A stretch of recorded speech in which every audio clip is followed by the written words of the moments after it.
nail 5 seconds, how the fuck are you going to nail 50 hours? And every once in a while, I get it wrong. But I usually don't.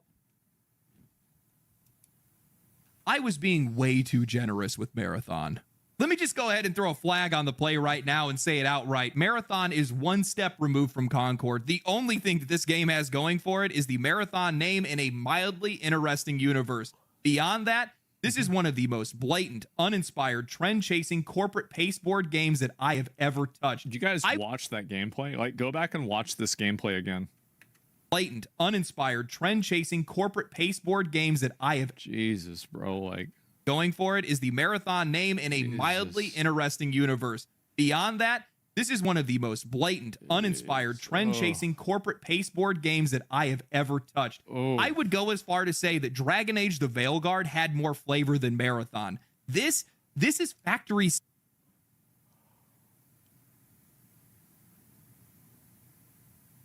Yeah, because Dragon Age the Veilguard was at least rainbow sherbet. This is just plain yogurt. Sealed boredom. There is nothing in this game that stands out. Not one mechanic, not one system, not one moment where I sat back and thought to myself, damn, this is what makes Marathon special. They took the basic template of an extraction shooter, filled it with loot that you don't even care about, slapped on some faction rep grinds for the illusion of depth, jammed in some Apex Legends hero abilities, copied on Destiny 2's gunplay, and dropped it all into a flat, lifeless world where everything looks the same. And when I say everything looks the same, I mean literally. The environments are so homogenous and color drained that I found myself disoriented all the time. Not because it was clever map design, but because it all just blurs together. I wish I actually had more to tell you guys about the gameplay loop, but I was mentally checked out within 10 minutes of firing this game up. The matches felt empty. The tutorial was like an afterthought. There was no pressure, no tension, no reason to care. It's the kind of game that you forget the moment that you close it. There's another big component to this, which is that extraction shooters, by definition, are hardcore games. You're never going to have an extraction shooter game that's going to have a million concurrent players, right? At least not in the near future. Any game that has negative progression that's that extreme is never going to be massively appealing to an average player, because average players don't have that amount of time to invest into it. That's it. Arc Raiders incoming. Arc Raiders is going to be a popular game, and I'm sure people will play it at the beginning, but I think it will level off the same as every other extraction shooter game, and every other extraction game does, even like Dark and Darker. And it will have a narrow but dedicated audience. And I think that a narrow but dedicated audience is great, but whenever you're a studio like Bungie, you have to, like, you're so big, you have to target a more mainstream audience than just like a very small amount of people like that. Can make it that far. And I am not the only one that feels this way. A former Bungie designer, Vince, who now goes by Fractal Grove on YouTube, specifically called out Bungie's art direction. He pointed out to the overuse of cool colors, especially blue tints, and explained how it creates a psychological sense of fatigue. It drains players. Compare that to something like Ultra Kill, which uses aggressive reds, oranges, and yellows to generate adrenaline, danger, and excitement. That's color theory 101. This is basic art philosophy.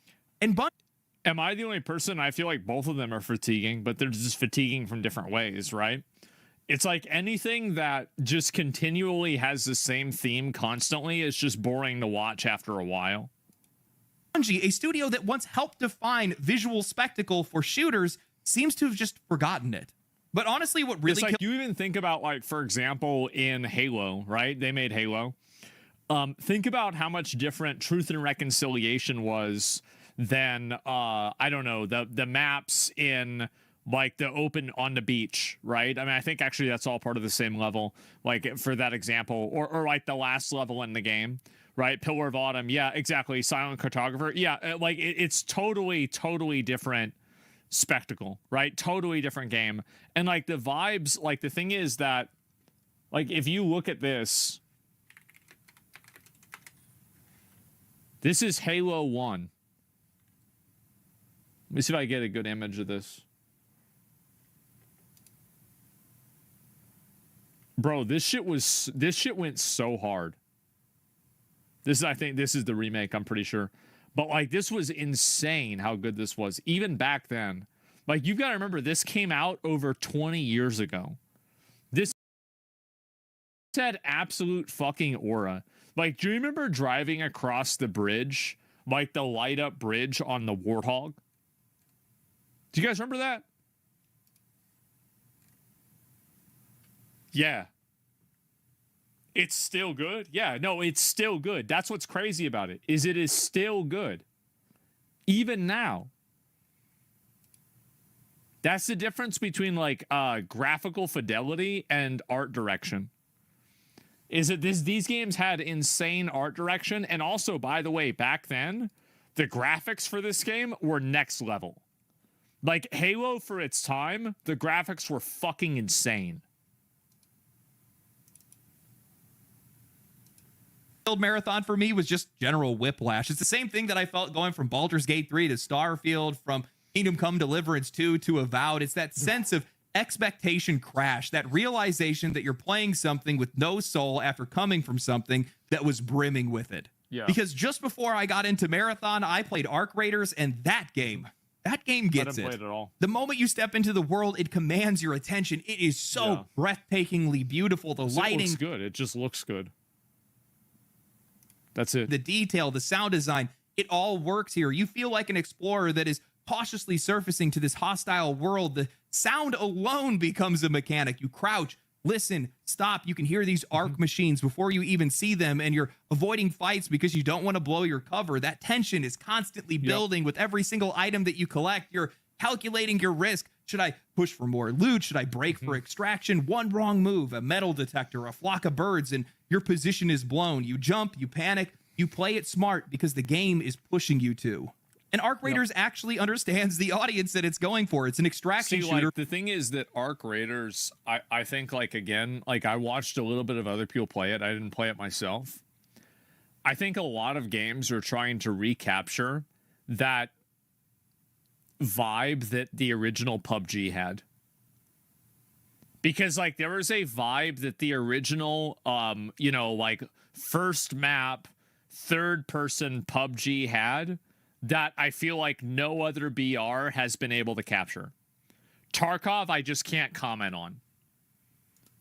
For the mid-core crowd, and it nails that balance. You have a pet rooster that goes out and brings back materials. You can dismantle in the field so you can make room for more loot. And yes, unlike Marathon, Arc Raiders actually has proximity chat. Embark doesn't think that they need to insulate their players from one another for safety. Removing proximity chat because you're worried about toxicity.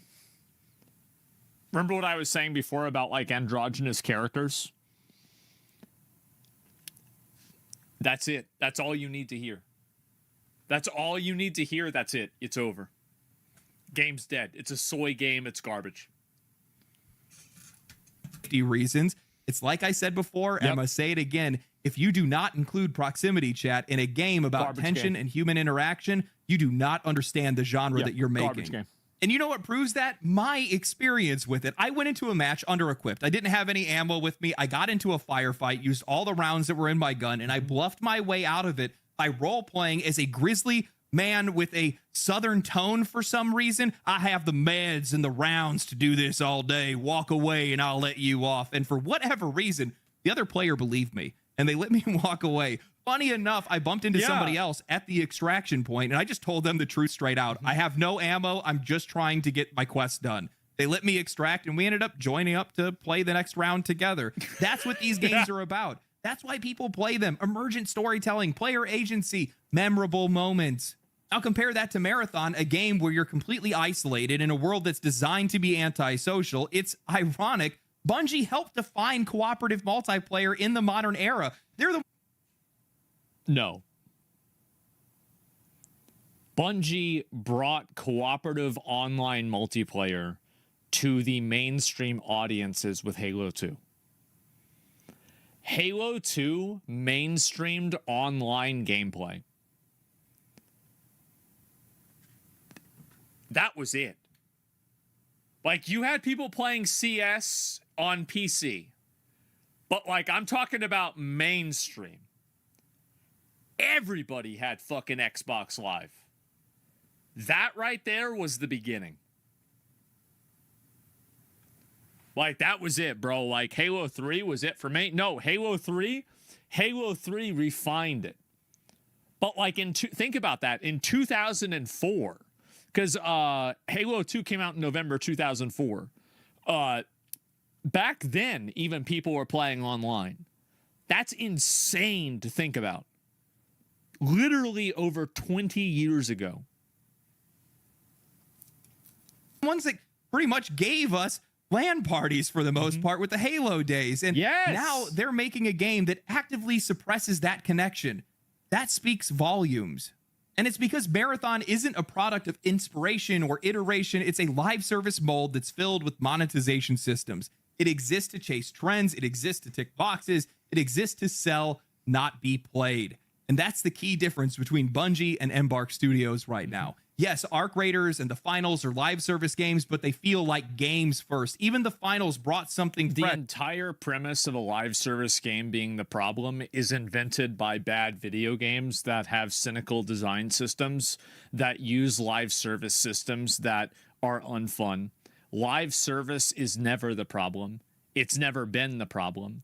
The problem is bad design. It wasn't Overwatch. It wasn't another Call of Duty clone. People may have moved on from the game. It's definitely not topping the Steam charts, but you would be hard-pressed to find players that hated it. It earned respect. Marathon won't earn a thing. Bungie is doing what so many studios are doing right now, iterating on monetization, not on gameplay. They're not refining systems. They're refining a storefront. They don't care if the experience is good. They care if you keep grinding, spending, and logging in. And I swear, I'm going to start making a new catchphrase after this one. When you forget about the players, they forget about you. And they already have. Both Marathon and Arc Raiders had their limited closed access tests at the exact same time. Bungie could not keep players in the game. Meanwhile, Arc Raiders... Look at Marathon's winning. See, it has one player.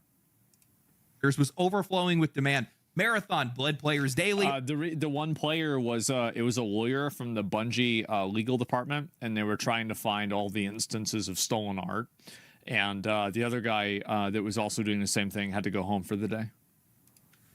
Arc Raiders had players begging for more. They're still begging for more. The vibe shift in the gaming community is loud and clear. Nobody is interested in Marathon. Nobody cares. That conversation is over.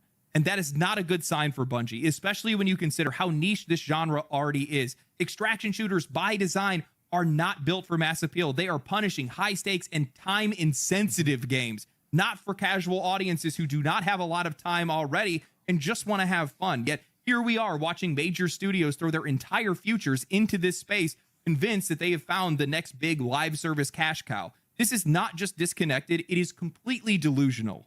Well, you just look at the way they make the characters. That's it. You don't do that unless you're a retard. It's actually that simple. Yeah, I mean, like, really, like, yeah, I mean, you can't even figure out the characters. You can't even make the characters look appealing. You think you're going to be able to figure out a game? Fuck no. We're seeing right now is the result of panic. Yeah, but Bearkey going to come back with another tweet. No, a lot of people hated on me for this. Everybody, this is when the Marathon, the big video that they did came out. And I said that the game was garbage because the characters weren't fuckable. And everybody was mad at me, and they said I was a gooner, and I was like, you know, like a weirdo, a creep, and everything. And they're right. But so am I.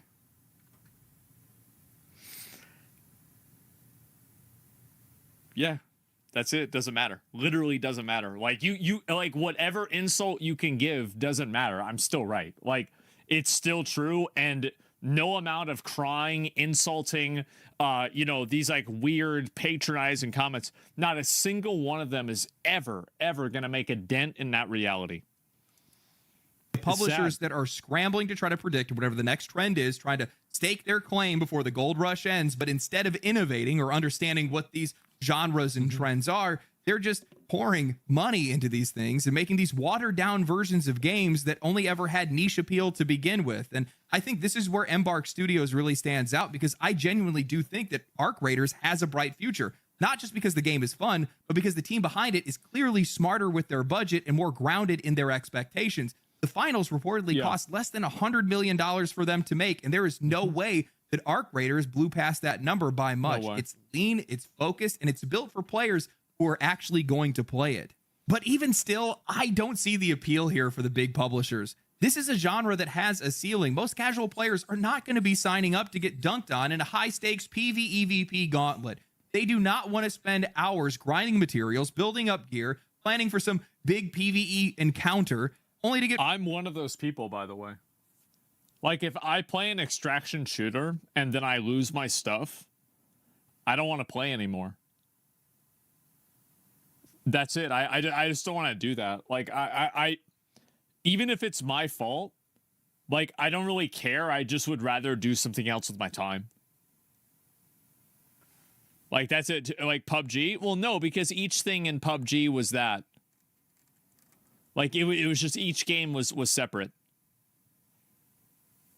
Yeah, Helldivers 2 did a great job catering to casual players. Yeah, and it was just a waste of time. Yeah. Like, for me, I feel like when I can't make progress in a game, I especially, like, for me, it's like losing progress in a game instantly makes me feel like I'm wasting my time playing it. One shot across the map by some third-party sniper while you're fighting a boss. Some players thrive on that risk. Some people really love that tension. Most people don't. You want to log in, have fun, make progress, and log out. Extraction shooters do not respect that kind of time. I have tension in my real life. I do not want tension in my video games. Absolutely not. Investment. They never have. I'm allergic to tension. I mean, just look at Escape from Tarkov. That game essentially birthed this genre. It's considered a success and a gold standard for it, but it peaks at around 100,000 players a day. That's impressive for a hardcore niche title, but it's not the foundation you want to build a $300 million live service behemoth on. These studios think that they can expand their audience by softening the edges of these games and making the experience a bit more casual, but that actually does that does the opposite effect. Doing so, they're missing the point, because the very the edge was the point. The loss was the point. People play these games because of that. That's the thing. Is like, I don't think that it's kind of like, this is a weird way to say it, is that I always thought Assassin's Creed lost its way with Valhalla because Valhalla appealed to me as a player. I don't like stealth games. I think that they're boring. So if I'm playing a game and it's a stealth game and I'm enjoying it and I'm excited about it, then we've got a problem. Things that make these games compelling, the risk, the tension, the player-driven stories, don't translate well when you strip them down for mass appeal. You're not left with a broader audience. You're going to be left with no audience at all. That's right. And I think that's the real tragedy for Marathon. Not that it's just a bad game, but it's a bad game. Look at, for example, Baldur's Gate 3. They doubled down on being a niche game, and it worked because it was a good game. Born out of desperation. It's corporate wishful thinking and playable. Balatro is another good example. Very niche game. Form. A studio chasing a trend it doesn't even understand in a genre that was never built to carry that much weight. It's not the next big thing, and it never will be. They need to stop trying to make the next big thing, and they need to go back to making the thing that they think is cool. That's how this all started. That's where all of this came from. That is the reason why Bungie left Microsoft and Xbox to begin with. They wanted to reach beyond Halo. They wanted to do something different. They did that with Destiny. They didn't even, apparently, I don't think Bungie even wanted to make Halo Reach. It's just that, like, they kind of had to, and like that's why Halo Reach was like the last good game. Right? They did. What was it that they did? They had to. Yeah, I thought that was their expectation. And they shackled themselves to it. Now they shackled themselves to just live service games altogether. I do not feel like they care about what they're making, nor do they have the talent or the leadership to even be able to try to achieve it. I mean, the essence of this game is literally just a ripoff of a bunch of other games. They're not doing anything to iterate on it whatsoever. And on top of that, you're now stealing art from indie artists as well, or allegedly stealing art from indie artists as well. Gotta save myself. It's not even allegedly anymore. They literally admitted that they didn't. They literally they said that they did it. yourself on that one. But at this point, I mean, just pay somebody else to make it. It's clear that you guys don't want to. Mm-hmm. I just don't see a world where this game succeeds.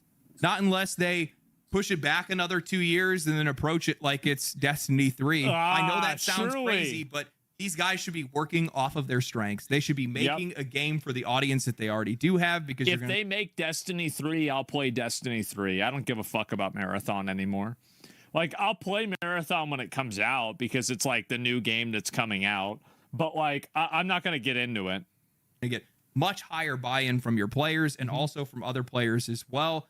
You should be working off of your strengths, your current customer base, and not this imaginary audience that you guys think you can go after, especially when you're charging a premium price. Mm-hmm.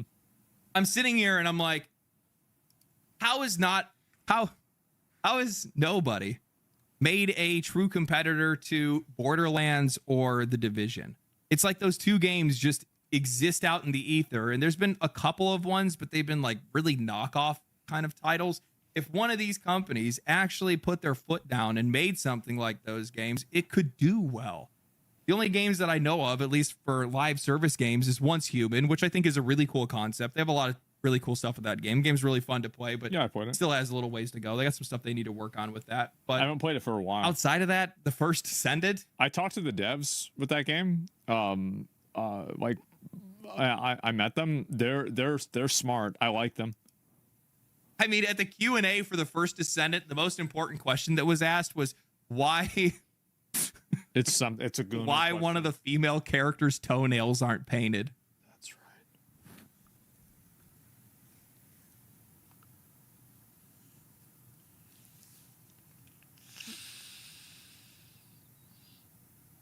right.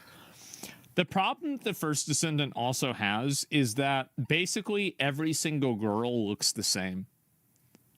Like, there isn't a lot of body diversity, and I think there's a huge problem with that, is that, like, with a lot of gacha games, right, you have the petite girls, and you farm the guys that like that, and then you have the big titty girls, and then you have the tall girls with, like, the dommy mommy girls, and then you have the more muscular girls. And pretty much every girl in the first Descendant is just your traditional, Korean swimsuit model. Which is like, that's great, but this is like 11 different flavors of vanilla. You've got to have different flavors of ice cream here. True? Yeah, I played the game a lot. We're so cooked. Good God, man. Gooners can't keep it together. No. Anyway, tell me what you guys think about all of this. I hope you guys enjoyed the video. If you guys enjoyed the video, drop a comment down below, share it with your friends, share it on social media. Yep. Subscribe to the channel, like the video, come follow me on Twitch, come follow me on Twitter, and I'll talk to you guys next time. Stay cool, stay righteous, stay safe. Catch you in the next one. Family. Yeah, I mean, if you watch the Night Ranger, small boobs and fat ass girls are also good. No, and the thing is that every single game like that has that, right?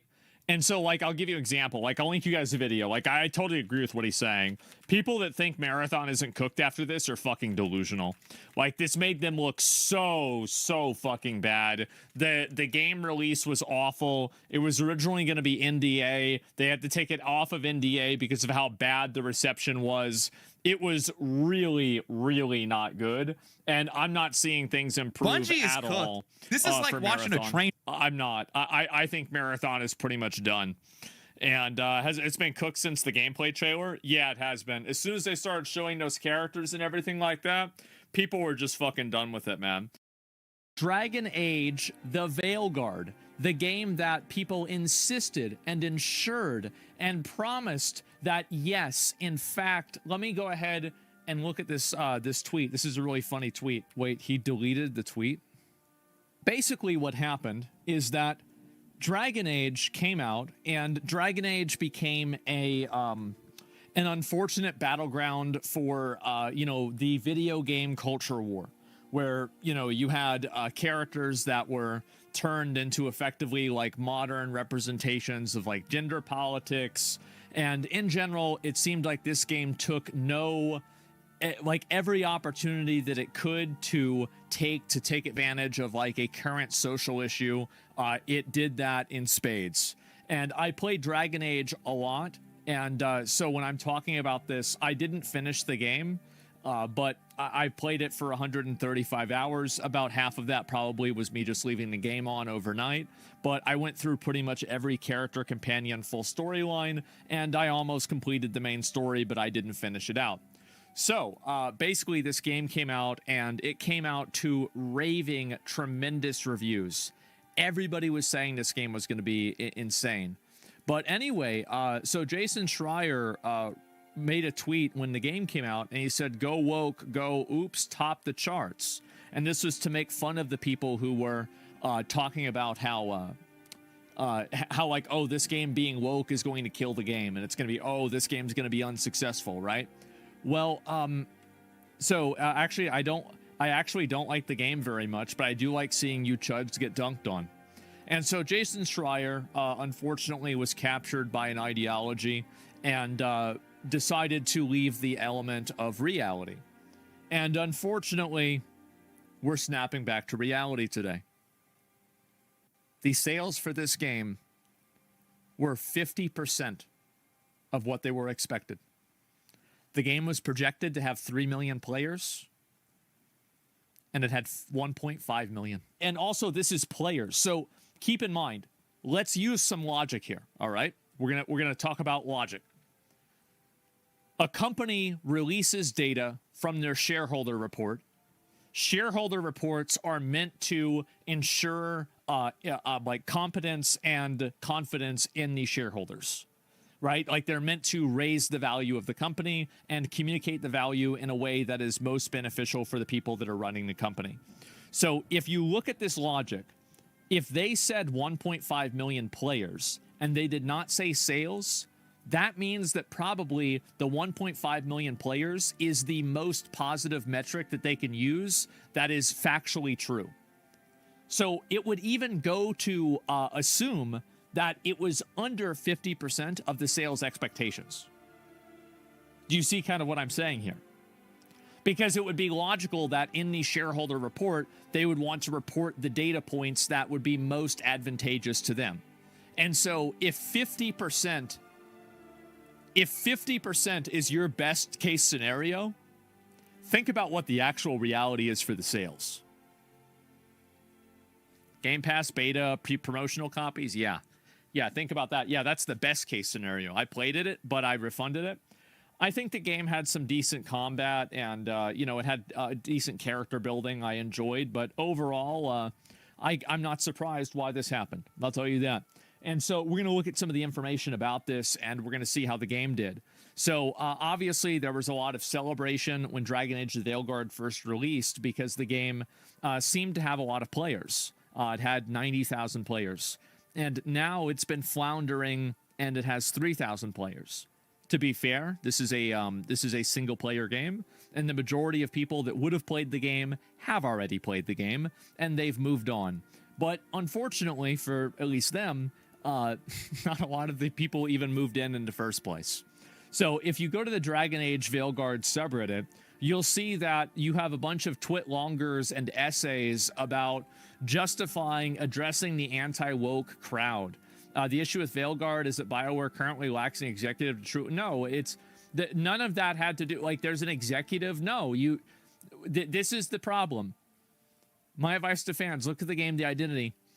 How many of these games have to fail and cause a studio to close in order for people to realize that putting in divisive social issues inside of a video game divides people? And when you divide people, well, I don't know. I guess they did divide people. They divided them by about half. That's what happens. Too bad, huh? If you put divisive content into your game, you're going to have people that are divided. That's it. And so you have to ask yourself the question, when you're putting stuff like that into your games that you know that people won't like and will have a massive negative reception on social media, ask yourself the honest question, Is this good for the company? Is it good for the long-term health of the company, the employees, and the product that you use it as a battleground for what your social ideology is? And it sure seems like the answer to that question here is very much a no.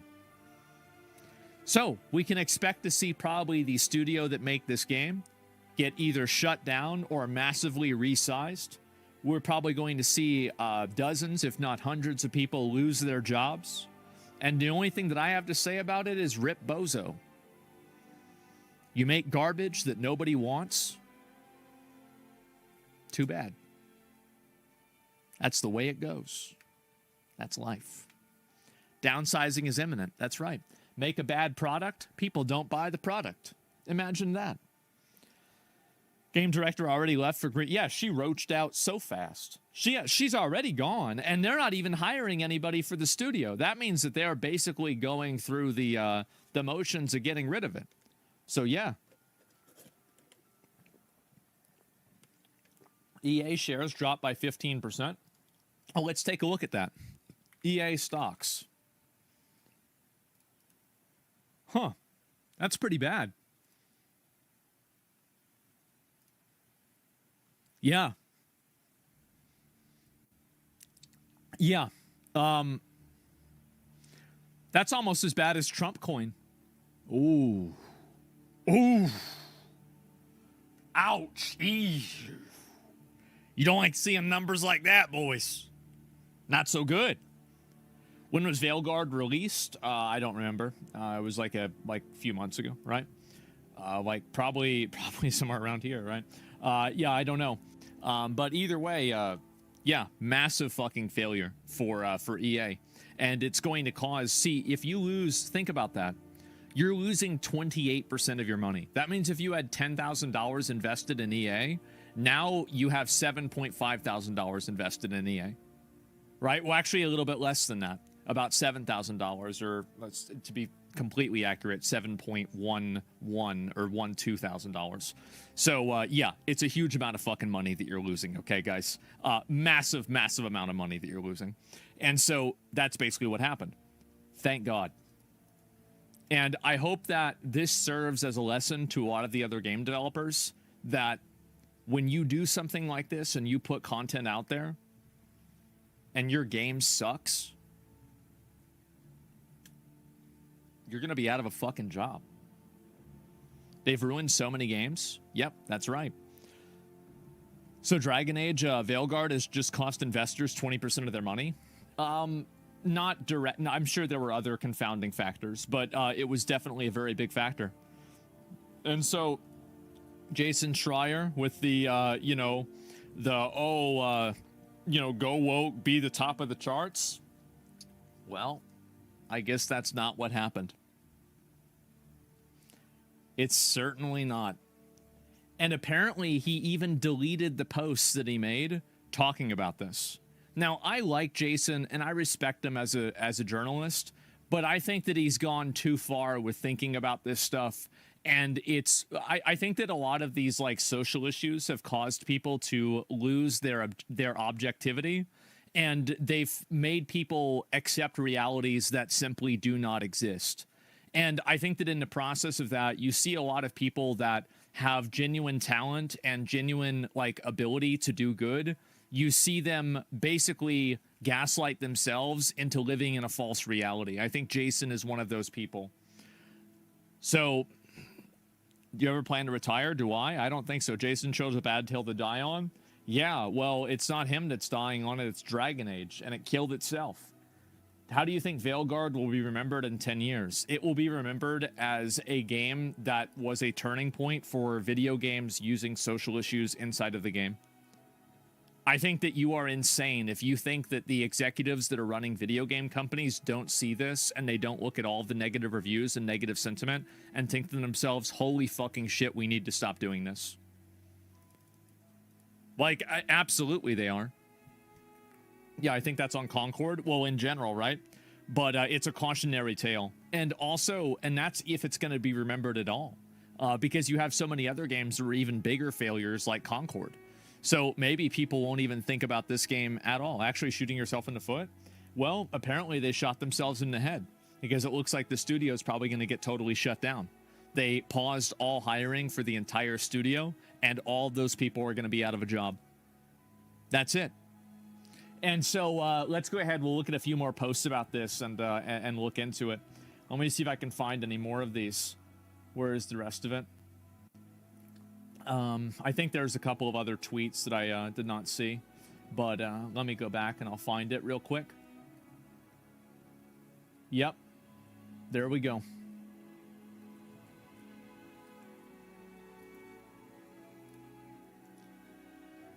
This is a commercial success, actually.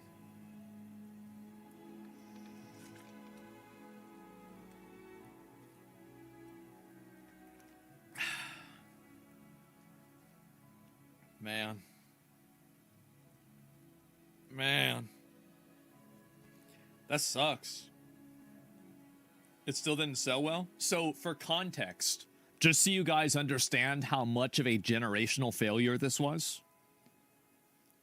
let's assume at the most generous that they sold 1.5 million copies. They didn't, but let's assume that they did.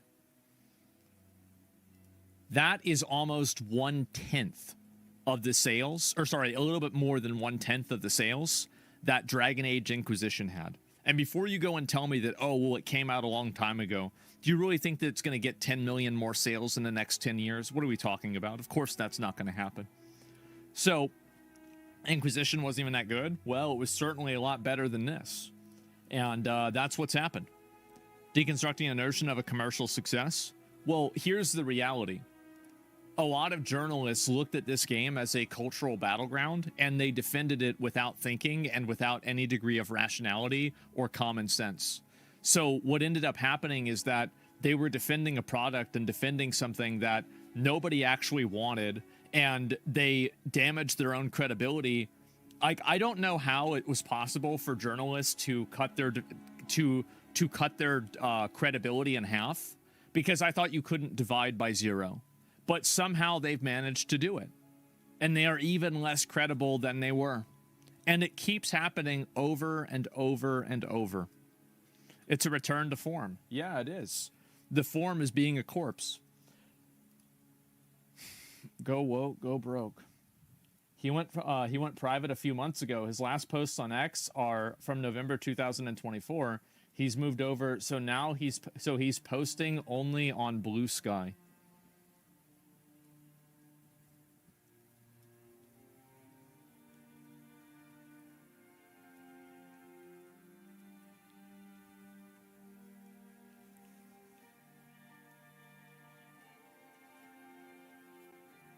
Well, there it is. I don't know what to say.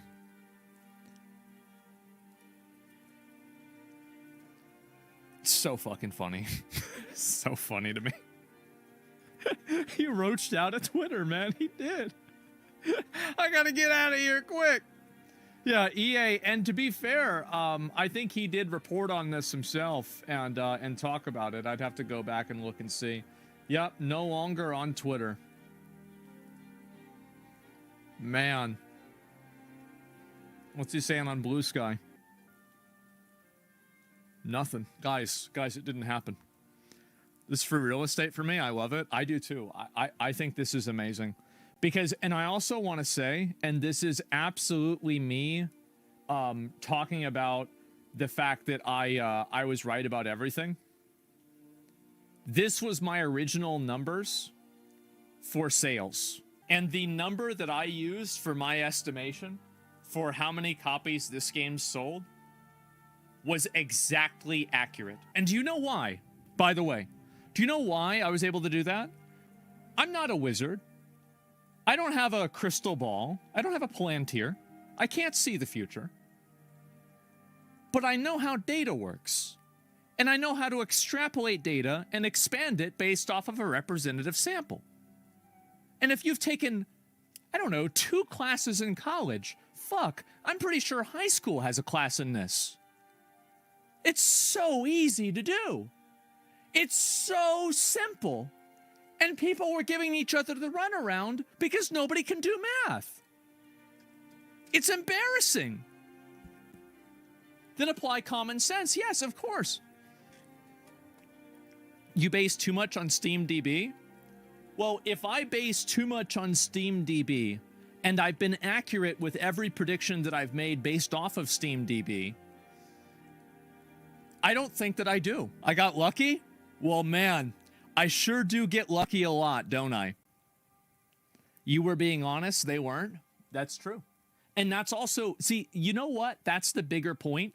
And I don't even think there's a really, you bring up a very, very good point. I don't think Jason Schreier and a lot of these other people that were defending Dragon Age the Veilguard are stupid people. I think that they are intelligent people, but they just have goals that are not the same as mine. So when they can't see the truth, it's not because they can't see it, it's because they won't see it. They don't want to see it, and they don't want to accept it. So that's the real reason. Yeah, money speaks. Yeah, exactly. Like, and that's it. That's really what's going on. It's not that they can't do the math. I think that they probably had to have known this, but they just went with it and they towed the party line. And hey, it looks like they're sinking. That's it. The goal is being Access Media. No, I think that there are a lot of journalists and a lot of people that have infested entertainment media that view their position in entertainment media as a responsibility of being a proliferator of an ideology. So they are trying to put forward an ideology to everybody. They want everybody to think the way that they do.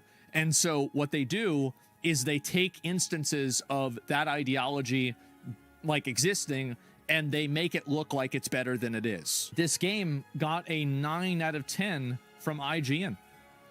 Amazing.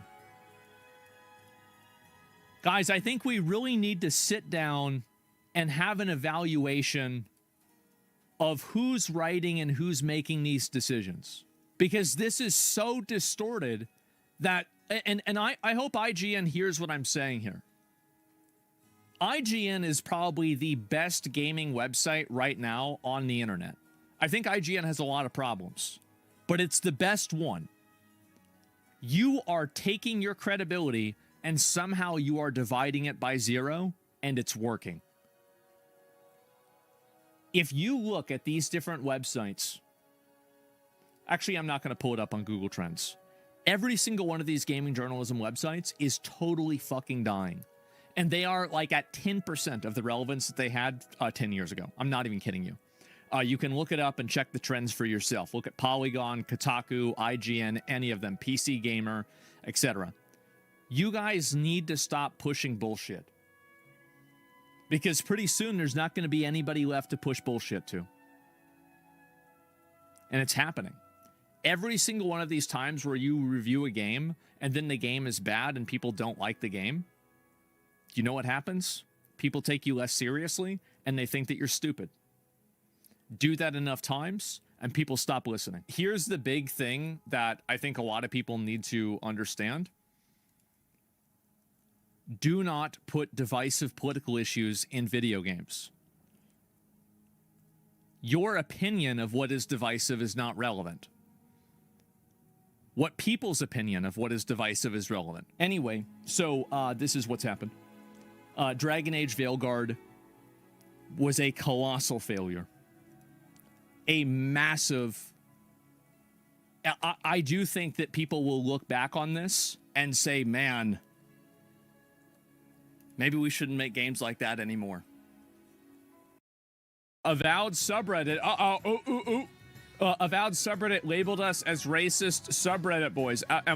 We a racist subreddit? Actually, you know what? If we're a racist subreddit, wouldn't they like us? Because the people that work on the game are racist too. Apparently, they made a made a wheel of racism. All of these game devs are losing their minds lately, and it's pretty hilarious. Dead by Daylight developer allegedly forcing employees to undergo Wheel of Privilege DI training. Wheel of Privilege? I mean, seriously? That's got to be one of the lamest things I've ever heard. God of War director David Jaffe blames YouTube grifters for killing Dragon Age the Veilguard and compares transgenderism to being black. Imagine being lectured about all that stuff from this dude. Transgenderism to being black. I guess that could. I guess that could make sense. I don't know. I feel like that's not. No, it doesn't make sense because like. No, it's not. Yeah, no, there's no way because like even if you're transgender, you can act that gender and then fit in 100% with society, but you couldn't do that if you're black because like you have to change your skin color. Yeah, no, it's not. Yeah, it doesn't make sense. No, These are all by Fandom Pulse, by the way. They also wrote this. Avowed art director wants supporters of Donald Trump to quote unquote feel the sting of shame for the rest of their putrid lives. Bro, this guy was born too early to be a what was his name? The guy's name in Space Marine 2, not the Inquisitor, the chaplain. Bro, this guy was born too early to become a chaplain in the Warhammer 40K universe. Yeah, I mean Leandros, exactly. Yes. He's the guy. There's so much that confuses me with these people. Why are they always so mad? Damn. Why do they always have like no accountability? And also, why do they always sound so lame? Like who talks like that? Oh, they're putrid lives. Oh, well, they're talking like they're anime villains. The wheel of privilege. And then the kicker is that these dudes are like in their 40s or 50s or something like that. And you would think that they would be more mature, but somehow they're not. Let's start with this wheel of privilege one. Look at this. Teaching that fat people and black people are oppressed. Oh my God, look at all of this. Sexuality, ability, formal education, skin color, citizenship. This is sad, man. It is really, my physics professor taught us this. Your what, professor? Physics? Isn't he supposed to teach you about real wheels, not fake ones? This doesn't sound like physics. Dude? Unbelievable. Let's scroll up a bit. At Behavior, a large video game company in Montreal, Canada. Oh, yeah, headquarters of Sweet Baby Inc. and many other consultancy firms like them. Okay. As I said, boys, we really got it wrong. Trump got it wrong. We got to build the wall in Canada. The Mexicans, they can come over. They're fine. It's the fucking Canadians are really messing shit up. A lot of weird stuff going on in Montreal, man. If you live there, you got my best wishes. And that's coming from someone who lives in California, so like I feel your pain. But yeah, continuing. Made employees undergo DI training, which includes a wheel of privilege, teaching that black people and fat people are oppressed. Okay, so in the center we've got people and black people. Are they ability, able-bodied? Where's fat? I don't see fat. Oh, down there. Power. In the outside, we've got marginalized. Let's see some examples of this. So if you were a cisgender man, privileged, cisgender woman. I love how being a gay man is like somehow like, yeah, you're a gay man, but you're not really marginalized. Like also, what's the logic with being bisexual? Because if you were bisexual as a guy, wouldn't that make it to where like you could live a life that would be completely congruent with society? So wouldn't bisexual be inside of here and not gay man? Because like if you want to apply this logic to it, Destiny. Well, I had to talk about the Destiny thing. Okay, I say real quick, I don't like covering revenge porn, getting into that. I think that's weird. If Destiny wants to suck a dude's dick, that sounds great to me. It doesn't bother me. I don't care. I literally do not care. Sorry. But anyway, let him. Yeah, it's weird. He gonna do it. People can be weird. Anyway, so pansexual, asexual. See, this is weird. And you can see how like, guess who made this? Probably a girl that had problems with her father. Who the fuck puts bisexual as more marginalized than a gay man? I know. Someone who has problems with men. That's who does it, because there's no logic to this at all. Doesn't make any fucking sense. It's privileged. Trans, intersex, non-binary, marginalized. No way. If you're slim average, what is this, McDonald's?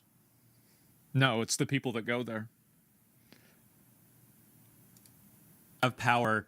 If you're average sized, you're like in the middle. And if you're large, you're marginalized. Well, what about if you're what about if you're like that guy? Like I feel like this guy probably, I mean, bro, Oh. Yeah. The oxygen guy? Yeah. He's skinny fat? Y'all. Guys, he's not skinny fat. He just fat. That's not skinny fat. He'll be skinny fat in 20 years. That guy's the whole wheel, yeah. Yeah, large people notoriously don't have any power in the world, right? There's no like large people who There's are powerful. no fat people that can have any power. Full people as well. Yeah, right. These people are nuts, dude. Whoever made this is a complete And these nut are the same people that are talking about how Donald Trump is awful and fat. Hi, I'm Daryl from Singapore. So I'm a civil engineer and I'm currently pursuing my MBA at HKUST.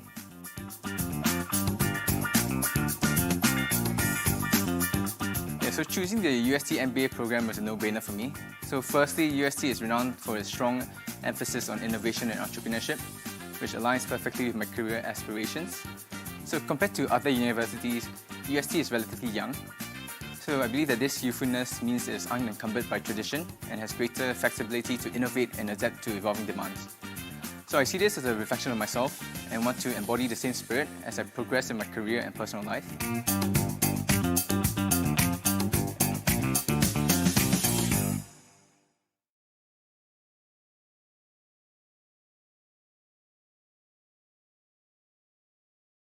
Mọi người á. They say adapted from James R. Vanderwerd, Web of Oppression, and Sylvia Duckworth, Wheel of Power/Privilege. You know what? You got to be extremely privileged to have the time to make some slop like this. We could easily spend the entire video just laughing. Privileged to have the time to make some slop like this. We could easily spend the entire video just laughing at that thing, but I just think it's funny because like this is the god for people like this. This is the way that their entire worldview is built around. All they do, all they think about. You're right, it was a woman. Oh, yeah. No, that's actually a good... Yeah, I was. I forgot, yeah. I didn't even think of that. No, yeah, you're right, I was.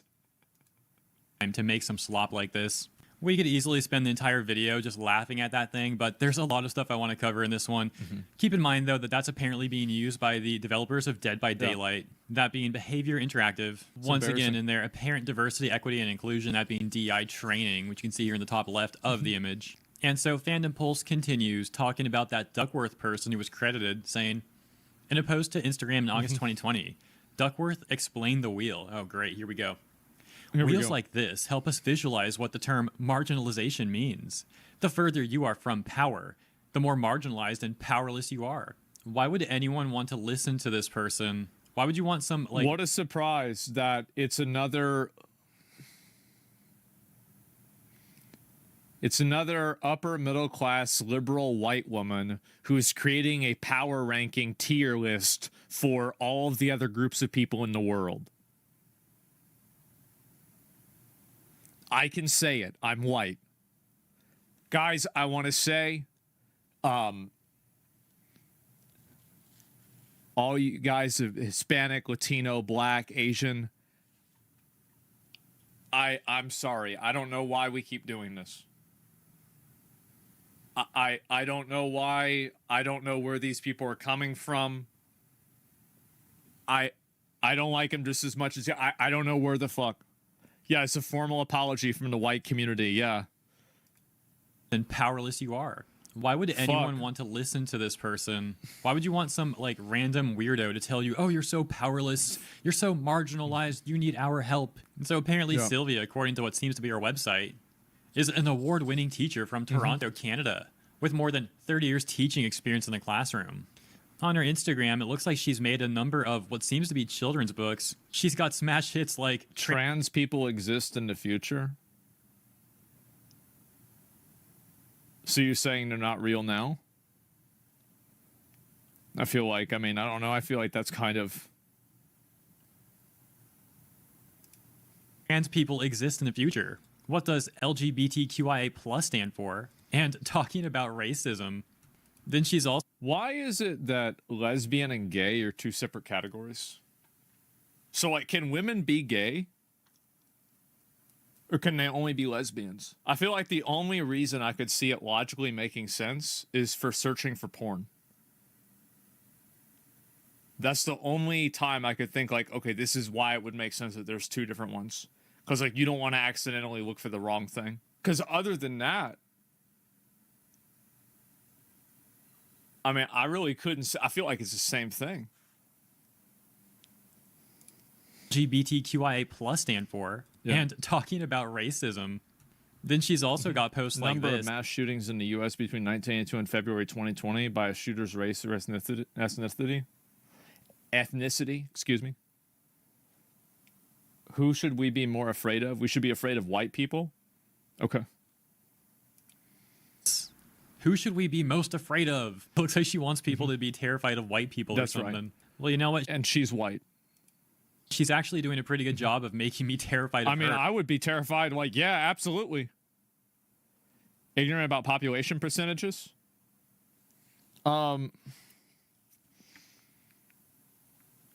I feel like, you know, the people that say that, you know what? I actually used that in a video before. I could explain it. It's aside the point. It's like two fucking steps removed. Like, she seems like a terrible person to be around. Imagine you're like hanging out there and she's just like, oh, that's privileged. Oh, you can't do that. Oh, that's a microaggression. I could be nonstop with this person. But hey, I guess the Dead by Daylight devs would disagree. They must think this person's brilliant or something if they're using her teachings in their own TI training course. Now let's check out this. The reason why they do this, so this is, you have to understand that there's an ecosystem of people like this that create their own existence. So the way it works is that you have people that are in human resources and people that are involved in PR and the other types of like systems that are inside of a company that don't really make the company any money, but they just prevent the company from getting sued. And these people have to create a need for themselves. So what they do is they find people like this woman that will identify problems that then HR is uniquely qualified to solve. So they're necessitating their own existence by pushing this stuff. It's not really because they believe in it. It's not because they care about it. It's that the existence of these problems necessitates their own existence, which guarantees their job security. You see how this works? Save time creating content and generate a high-quality clone of your voice with a... Yeah, the mafia. Well, they're basically they're creating their own they're creating their own relevance. Like, here's a good example, right? Is that like how many times, like back in the day, we don't have this as much now, but like you would have a website overhaul like every 6 months. Every 6 months, the website gets changed and it's worse than the way it was. Like YouTube and Twitter used to be like this all the time, right? Oh my God, yes, we all know about this. Why is that? It's because there's a development and a graphic design team at that company that if you actually made the best version of that website, then you'd be out of a fucking job. So you never do that. You never make the best version. You always keep it fucked up. And so you'd be fired. Exactly, right? And so people have this all the time. Dead by Daylight started doing this in 2021 with pride flags as charms, things that you can equip, but no other flags like real country flags. I actually don't think that's that bad. I would only find that to be bad if you could fly actual countries' flags. Yeah, I did. Now, I think that like having that in a game is like, I think it's kind of silly, but I don't think it's that big of a deal. That explains Blizzard. No, a pride flag would probably be the least gay thing in a Blizzard game nowadays.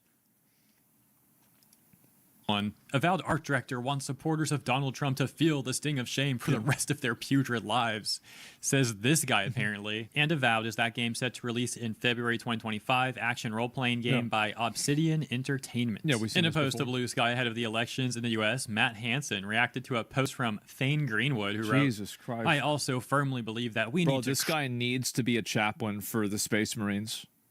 He has to be. Like, the sad thing is that he was born too early to be a chaplain for the Space Marines, and he was born too late to burn witches. So now he's just sitting here on Twitter getting mad. This guy could have had a very, very successful life in like the 1500s. Yeah, I mean, things would have been so good for him.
talk when the money come in.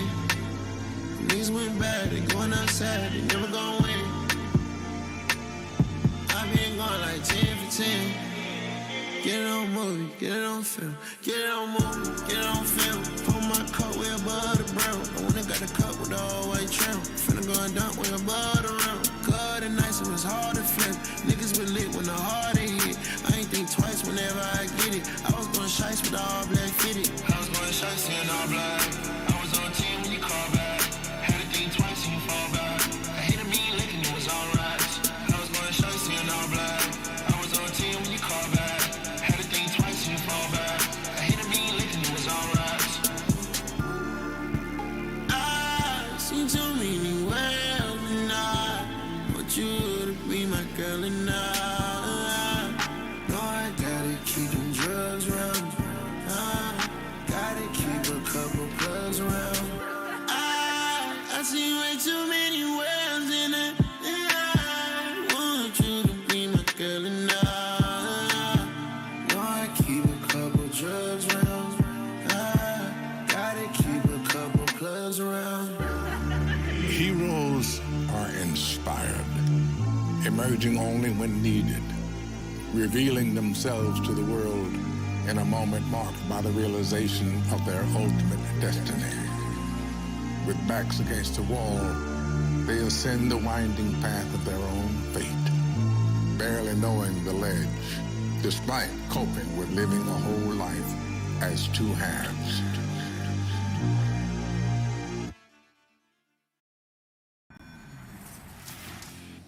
Mực nắp Budweiser, quét mã QR, thắng 10 chuyến đi Mỹ xem FIFA Club World Cup 2025.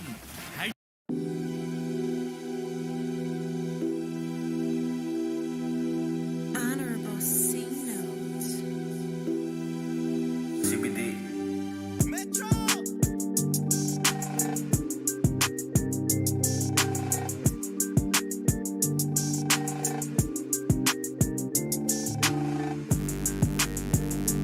Keep the bitch jump, keep it all jump, keep the bitch jump, I got it cool for a 10. The bitch get loose, she tryna win. I beat her by the house, I beat her in. It's 40 in the couch, I let it spin. When the car's lit, better call in. She done popped all out, she done called twin. I done went to spaz that I put the raw in. I done hit the strip club instead of talk 10. The shawty out of Glico, she be coming hot just like a heat stroke. I can see you like it through the peephole.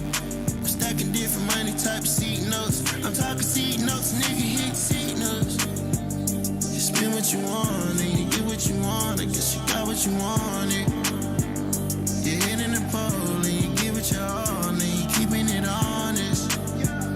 It's too many nights somewhere nameless. It's too many nights somewhere famous. It's too many nights somewhere brainless. Saying, they keep trying, keep the bitch on, keep the bitch on, I got it cool for a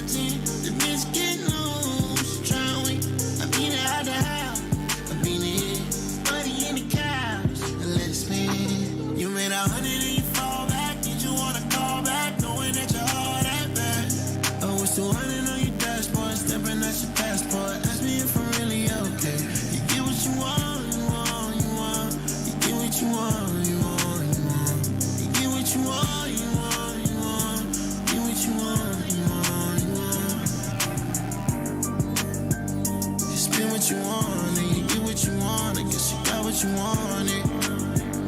You're hitting the pole and you give it your all and you keeping it honest. It's too many nights and we're nameless. It's too many nights and we're famous. It's too many nights and we're brainless. Saying, they keep jump, keep it on jump, keep it on jump.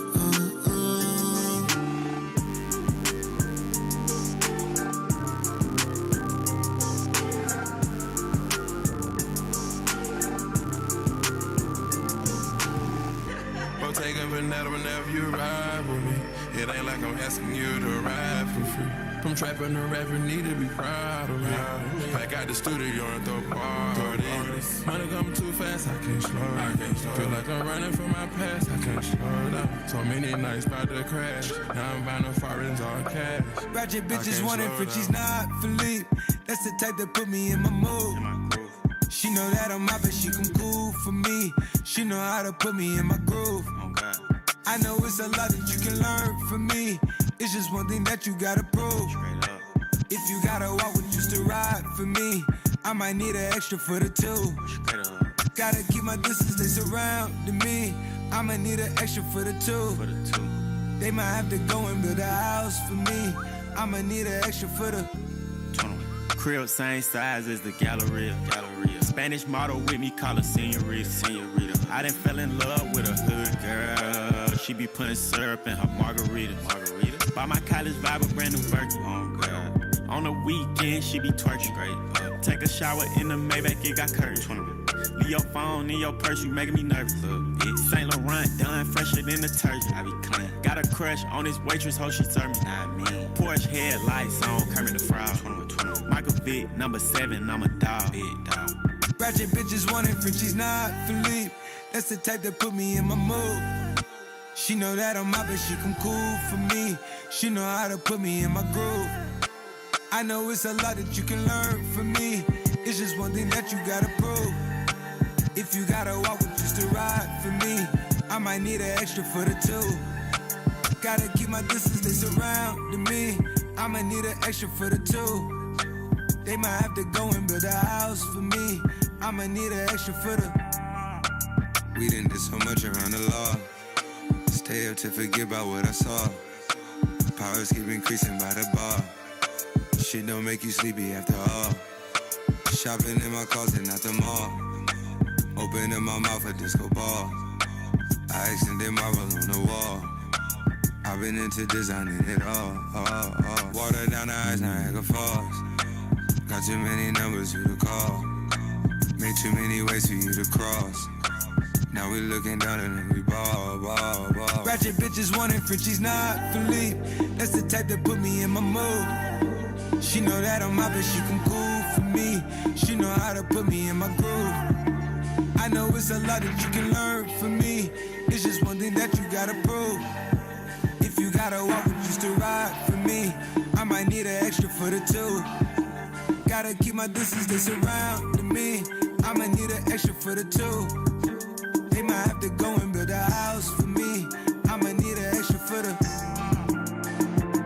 Villains don't perceive themselves as wrong. And all heroes do not wear capes. Villains are made, not born. Most times, the villain and the hero's beginnings, unlike their endings, take nearly identical shape and form. CBD.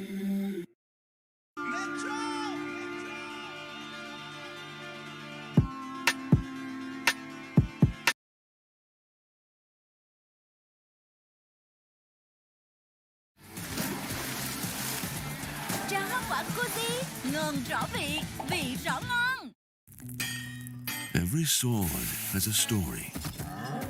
This is just one of them.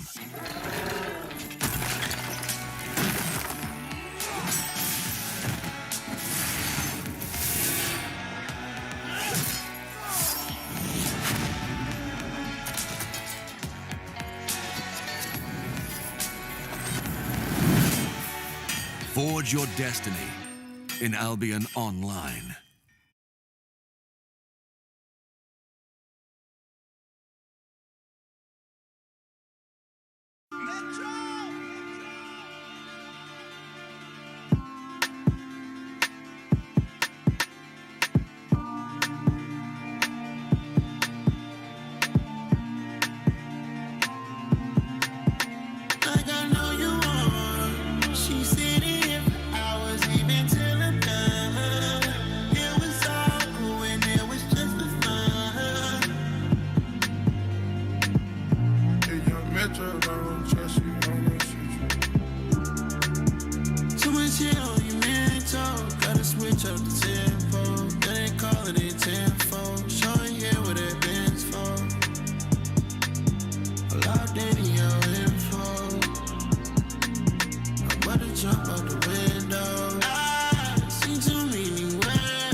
talk when the money come in.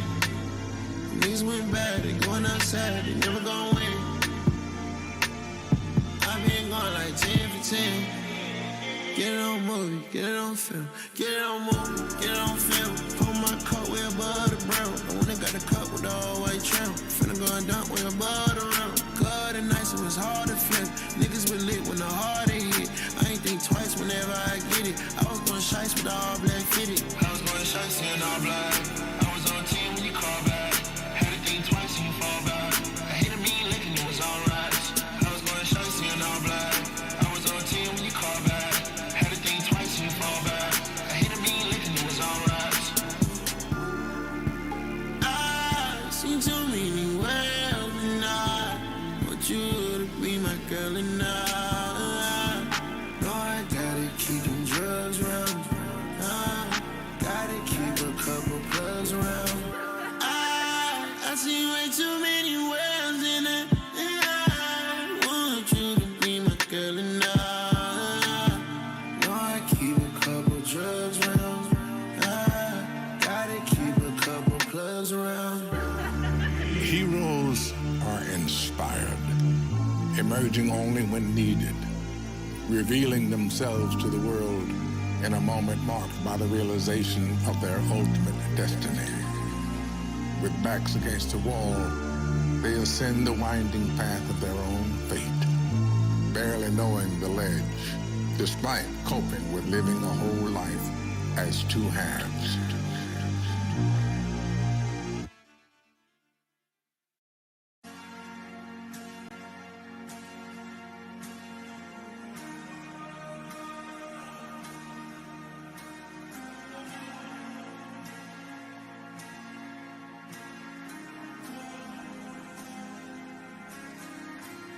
Like a moth to a flame, I'll pull you in, I'll pull you back to what you need initially. It's just one call away, and you'll leave him, you're loyal to me. This time I'll let you be, 'cause he seems like he's good for you, and he makes you feel like you should, and all your friends say he's the one, his love for you is true, but does he know you call me when he sleeps? Or does he know the pictures that you keep? Or does he know the reasons that you cry? Or tell me, does he know where your heart lies? Where it truly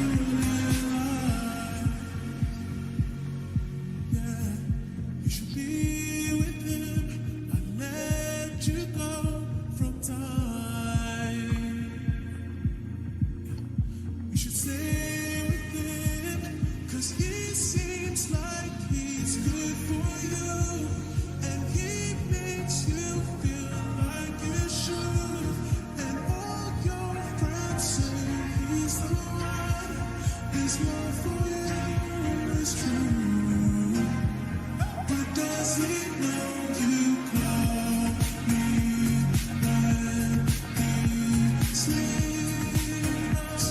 Or does he know the pictures that you keep? Or does he know the reasons that you cry? Or tell me, does he know where your heart lies? Where it truly lies? Right here, maybe, where it truly lies. My baby, where it truly lies. Where it truly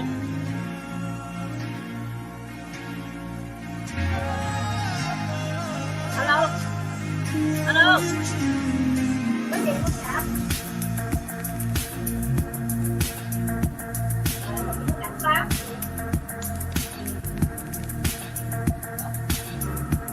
Biết không? Đó là đặt phán để người khác. Trinh Vĩ Hải có thể đang gặp Hải đâu?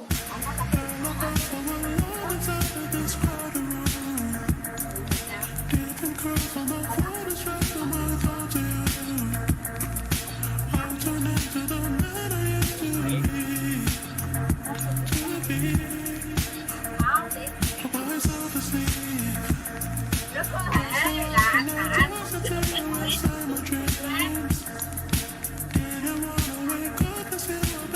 giờ sao?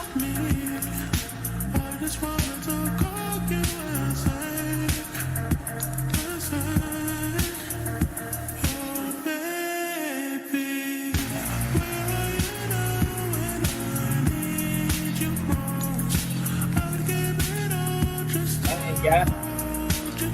Được. Dạ, lột mẹ đi cha.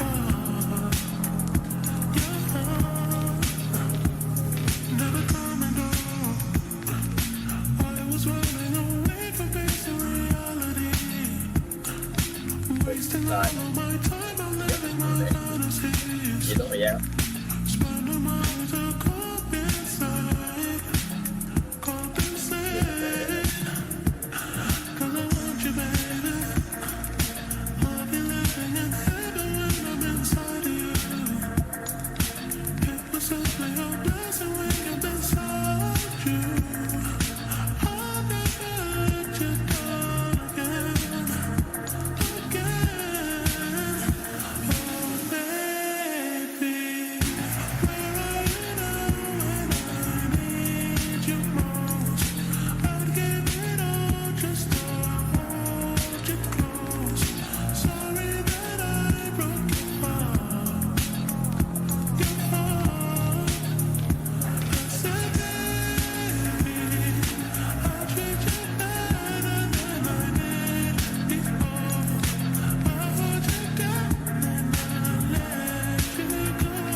It's all my fault. Made you put down your guard. I know I made you fall and said you were wrong for me. I lied to you, I lied to you, I lied to you. Can't hide the truth, I stayed with her in spite of you. You did some things that you regret, still right for you. 'Cause this house is not a home without my baby. Where are you now when I need you most? I give it all just to hold you close. Sorry that I broke your heart, your heart.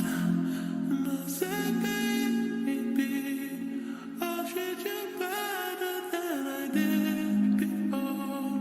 I'll hold you down and I'll let you go.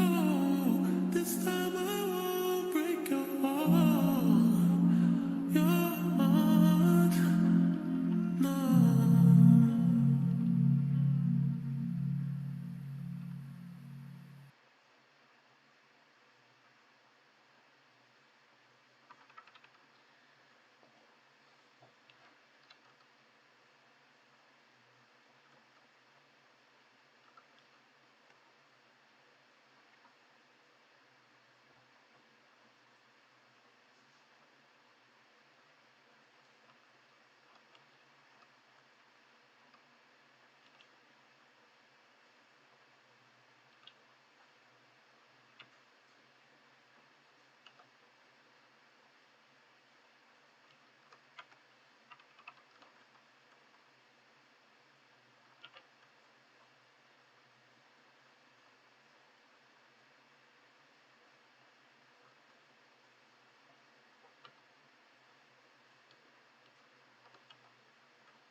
Đừng có rượt phá quá.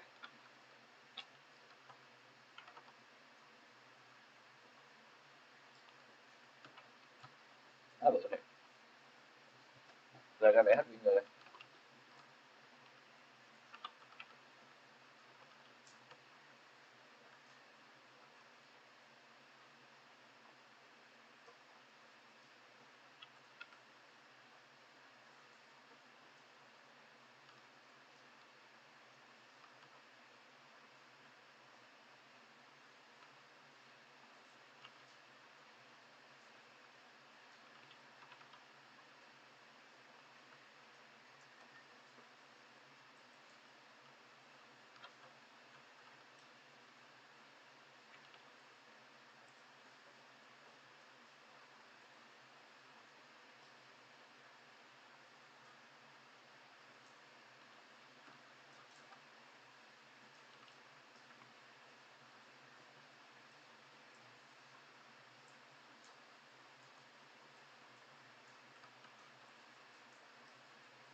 My fault, my fault.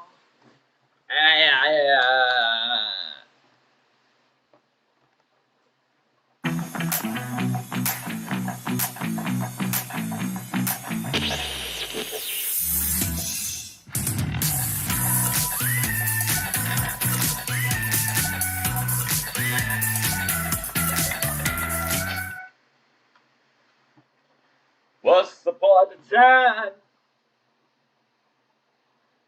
Quốc tế thế giới này cùng bóng ba châu cứu hộ rừng xanh chiếc xe cứu hỏa hình phôi của Marshall cùng nạp đạn nước và phóng đã đến lúc giải cứu trong rừng. Nạp đạn và phóng chúng ta cứu được cứu rừng. Chưa hết, trải nghiệm cứu hộ cùng bóng ba châu với bộ xe điều khiển từ xa của Chase và xe cứu hỏa Marshall. Giao hè với ưu đãi lên đến 30% cho xe cứu hỏa biến hình bóng ba châu. Tàu ngầm cứu hộ Aquabooks khổng lồ, xe cứu hộ biến hình Sky cùng nhiều đồ chơi bóng ba châu thú vị khác nhanh tay sở hữu ngay.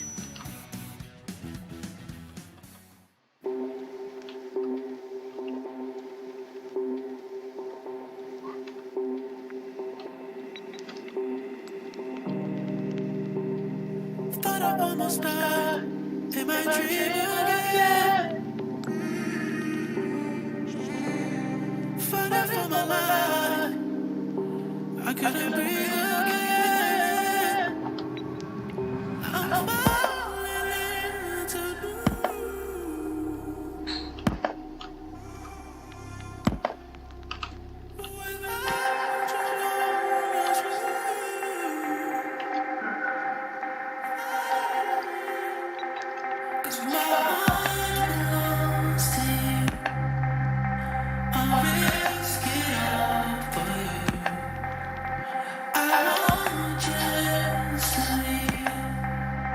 this time I'll never leave.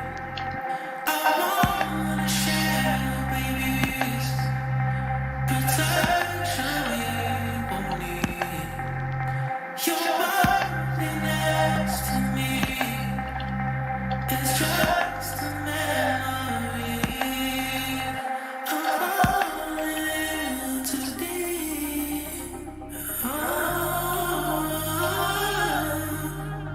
Without you, I see.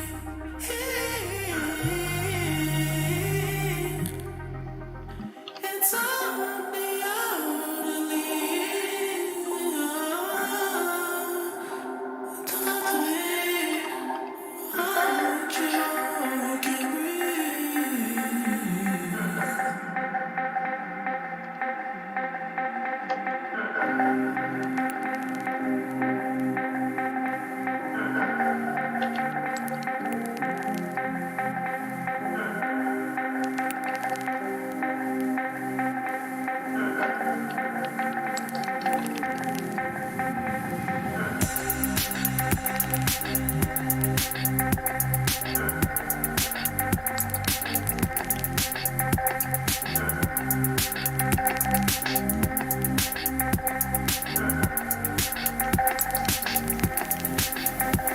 My darkest hours, burn up out for a long inside this crowded room.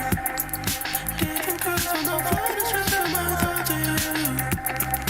I turned into the man I used to be.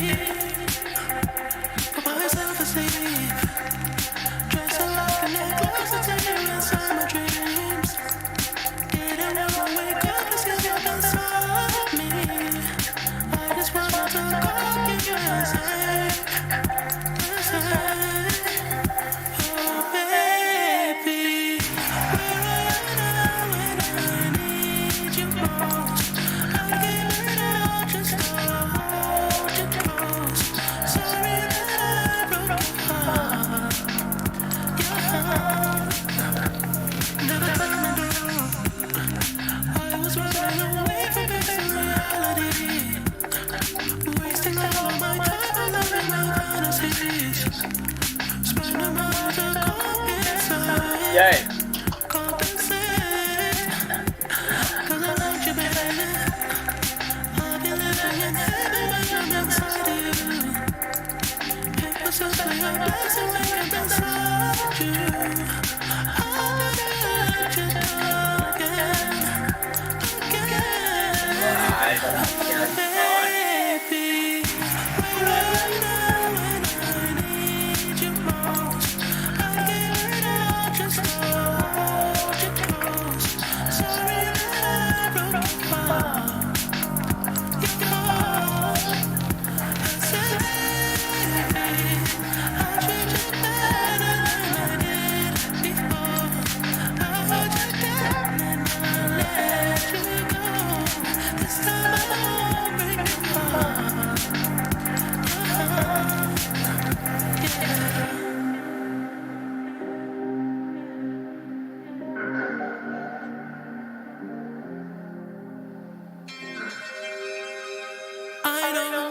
it's all my fault. Made you put down your guard. I know I made you fall and said you were wrong for me. I lied to you, I lied to you, I lied to you. Can't hide the truth, I stayed with her in spite of you. You did some things that you regret, still right for you. Cause this house is not a home without my baby. Where are you now when I need you most? I gave it all just to hold you close. Sorry that I broke your heart, your heart. And I said, baby, I'll treat you better than I did before. I'll hold you down and I'll let you go. This time I won't break your heart, your heart. No. Con này, thế này. Thôi dạ.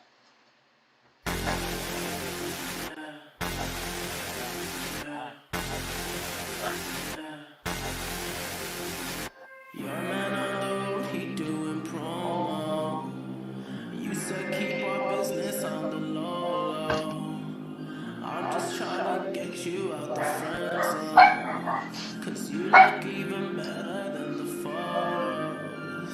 I can't find your house, send me the info. Driving through the gated residential. Found out I was calling, sent your friends home. Keep on trying to hide, let your friends know. I only called you when it's happened. But I only love every part. Said I only love you when you touch me. Now feel me when I'm fucked up. That's how feel me when I'm fucked up. That's how feel me, yeah. I only called you when it's happened. But I only love you. Wow, man. When you touch me, now feel me when I'm fucked up. That's how feel me when I'm fucked up. That's how feel me, baby.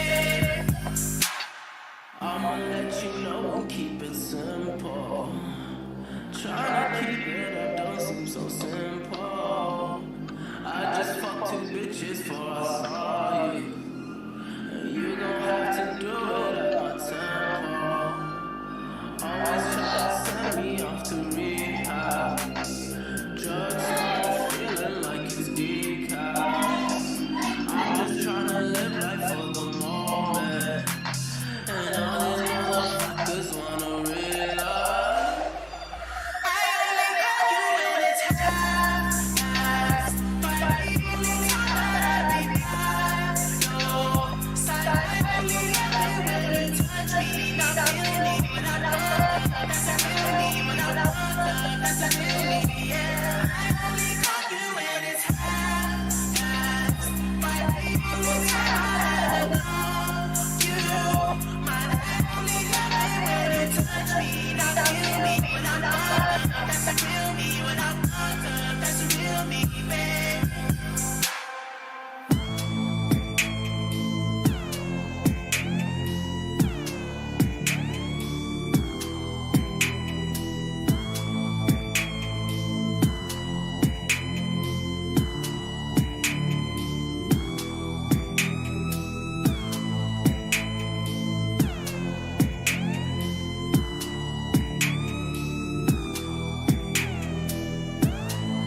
put you in the worst mood. P1 cleaner than your church shoes. Really point two just to hurt you.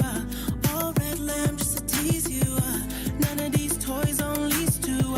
Made your whole year in a week too. Main bitch out of your league too.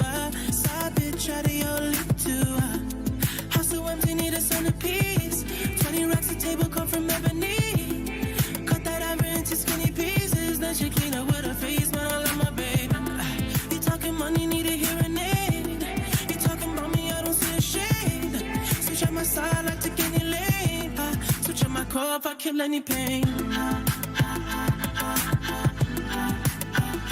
Look what you done. I'm a motherfucking star boy. Look what you done. I'm a motherfucking star boy. Every day a nigga try to test me, Every day a nigga try to end me, Pull off in that roadster SV, Pockets overweight getting hefty, Coming for the king, that's a far cry. I come alive in the fall time, The competition, I don't really listen. I'm in the blue moon, song bumping new edition. House so empty, need a centerpiece. 20 racks a table come from ebony. Cut that ivory into skinny pieces. Then she clean up with her face, man, I love my baby. You talking money, need a hearing aid. You talking about me, I don't see the shade. Switch on my side, like take any lane. Switch on my core if I kill any pain. Look what you done. I'm a motherfucking star boy. Look what you done. I'm a motherfucking star boy.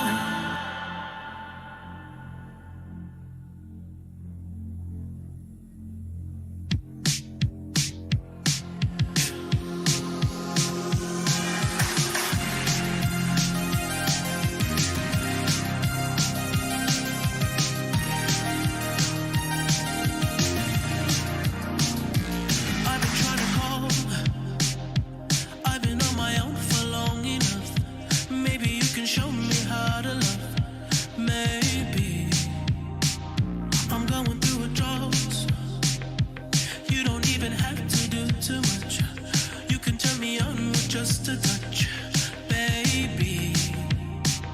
I look around, since city's cold and empty. No one's around to judge me. I can see clearly when you're gone. And I said, ooh, I'm blinded by the lights. No, I can't sleep until I feel your touch. I said,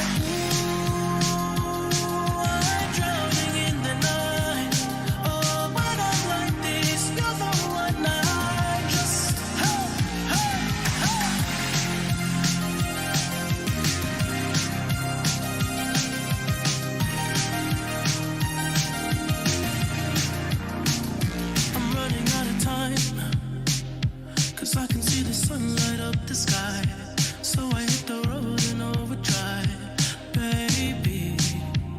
Oh, the city's cold and empty. No one's around to judge me. I can see clearly when you're gone.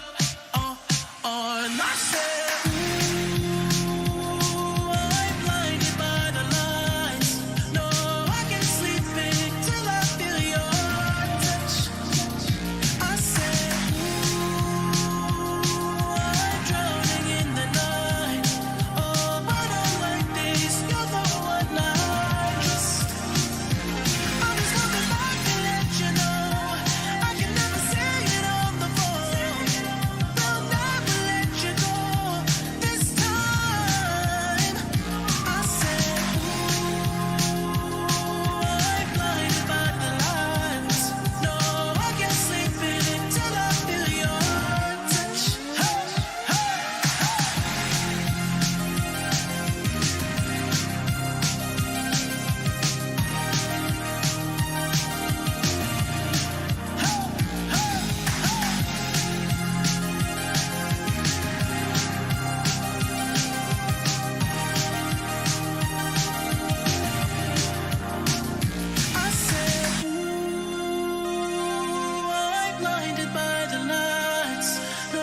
can't sleep until I feel your touch.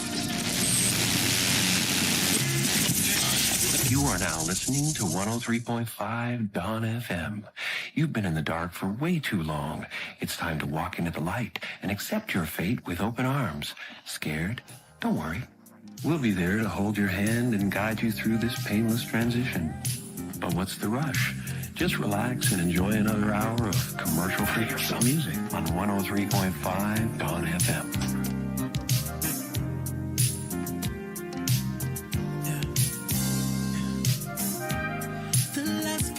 I've been working on me, baby. There's so much trauma in my life. I've been so cold to the ones who love me, baby. I look back now and I realize. Remember when I held you? You begged me with your drowning eyes to stay.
Don't you dare touch that dial, because like the song says, you are out of time.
it's all my fault.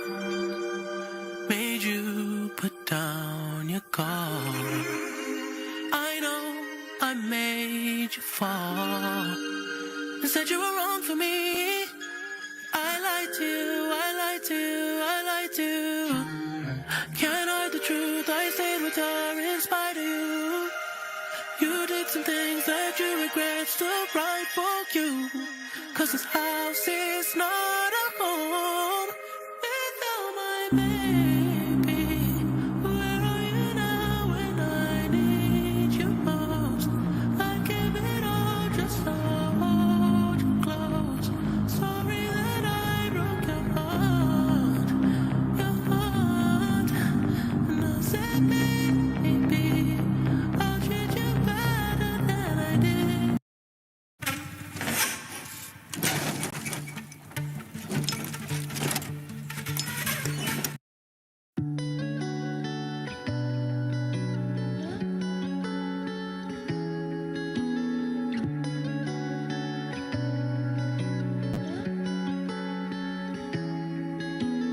I lost my way somewhere and now another galaxy. Too much to take, these memories end in tragedy. In all of these places, all of these faces, I didn't wanna let you down. And all these mistakes of mine, I can't replace it. I gotta move on somehow. Healing energy on me, baby. All I really need's one thing. Healing energy on me, baby. Can you make a wish for me? Healing energy on me. When it's 11:11, I need it. Healing energy on me, baby. Can you make a wish for me?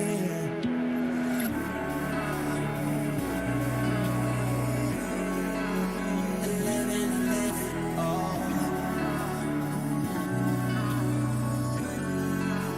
11:11.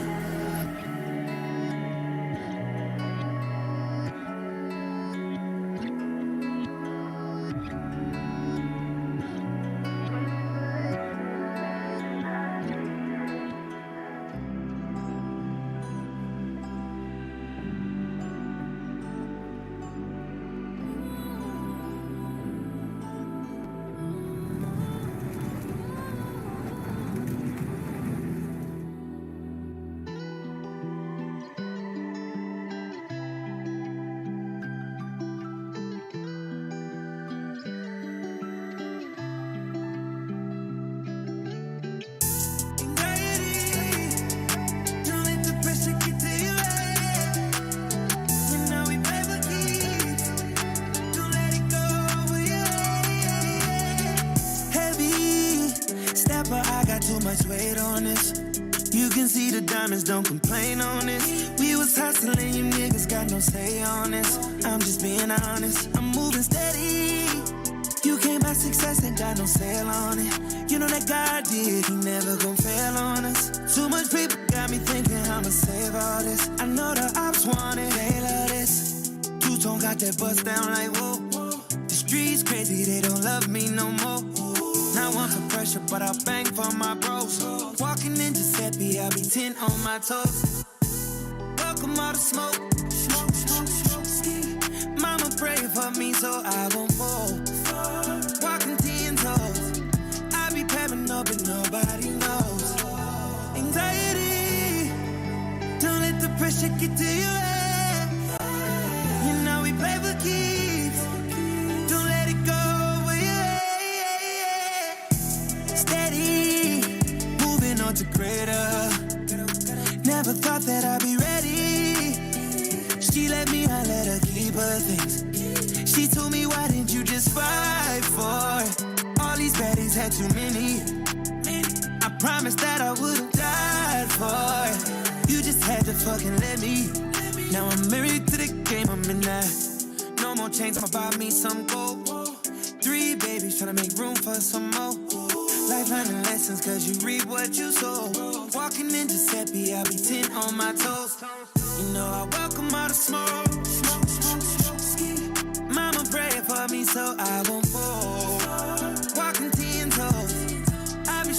not, but nobody knows. Anxiety, don't let the pressure get to your head. You know we play for keeps. Don't let it go over your head. We welcome all the smoke. Mama praying for me so I won't fall. Walking 10 toes. I be pairing up but nobody knows. Anxiety, don't let the pressure get to you.